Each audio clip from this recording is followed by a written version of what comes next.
Hi friends, this is Ivy. I'm going to read another favorite of yours, The Three Little Pigs.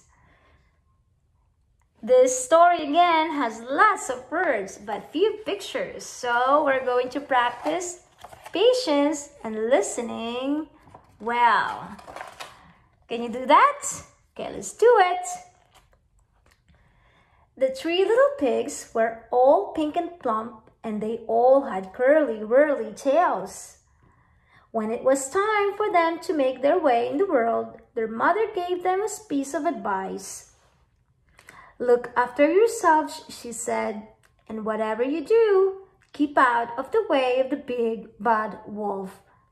Then she gave each of them a goodbye nose rub, and off they went.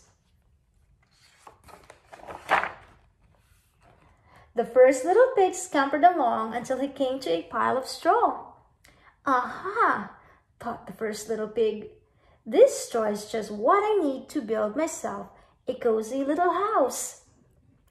He set to work, and in no time at all, his straw house was finished.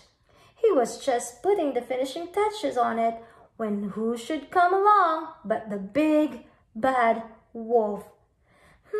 Said the big bad wolf to himself. "That plump little pig would make a tasty mid-morning snack." And he licked his lips with his long, mean tongue. Then he walked right up to the little straw house, as bold as brass, and knocked on the door. "Who's there?" called the first little pig, and his curly-whirly tail gave a curly-whirly tremble. "It's only me, your friendly local wolf," his visitor replied. "Can I come in?" But the first little pig remembered his mother's warning. "No, no, no, not by the hair of my chin-chin-chin. Then I'll huff, and I'll puff, and I'll blow your house in," boomed the wolf. And that was the end of the first little pig.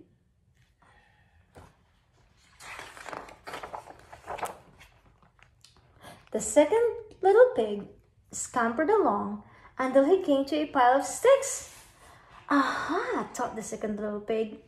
"These sticks are just what I need to build myself a cozy little house." He set to work, and within a few hours, his stick house was finished. He was just putting the finishing touches on it when who should come along but the big, bad wolf. Said the big, bad wolf to himself. "Another plump little pig. Wouldn't he make a tasty lunchtime snack?" And he licked his lips with his long, mean tongue. Then he strode up to the little stick house, as bold as brass, and knocked on the door. "Who's there?" called the second little pig, and his curly-whirly tail gave a curly-whirly tremble. "It's only me, your friendly local wolf," his visitor replied. "Can I come in?" But the second little pig also remembered his mother's warning. "No, no, no, not by the hair of my chin-chin-chin. Then I'll huff, and I'll puff, and I'll blow your house in," boomed the wolf. And that was the end of the second little pig.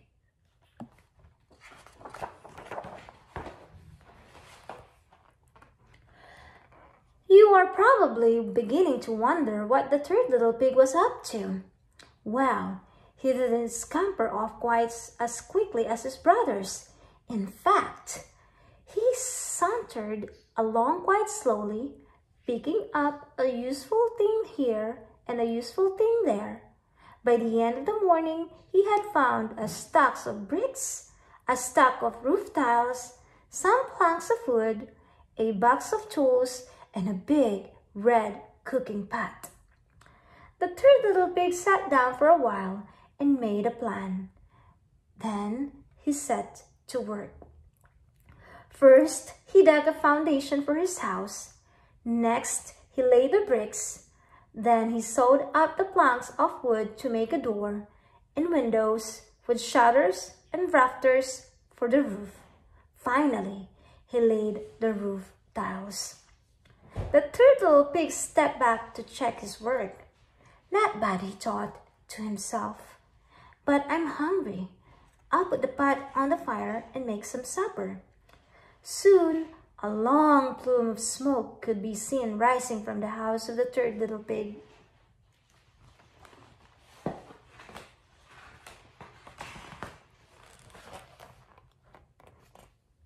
And soon the big bad wolf, who, as you have probably guessed, was not very far away, sniffed the cool evening air and licked his lips with his long, mean tongue.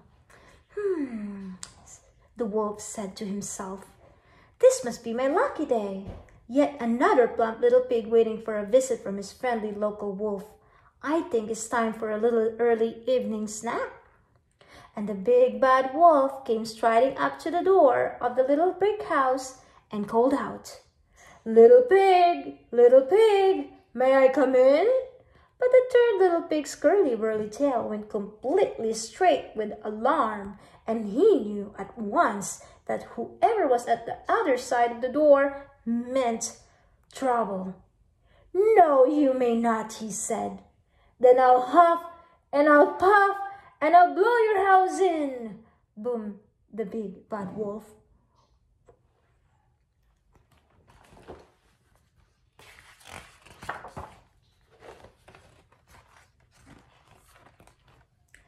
The big bad wolf huffed and puffed and blew as hard as he could, but nothing happened. He could not blow the brick house down. In fact, he could not even budge a single brick. Well, the wolf was furious, but he was not going to give up that easily. He stepped back a few paces and then ran at the little brick house as fast as his legs would carry him. Just before he reached it, he hurled himself at the roof, but he lost his foothold and fell off backward, flat on the ground.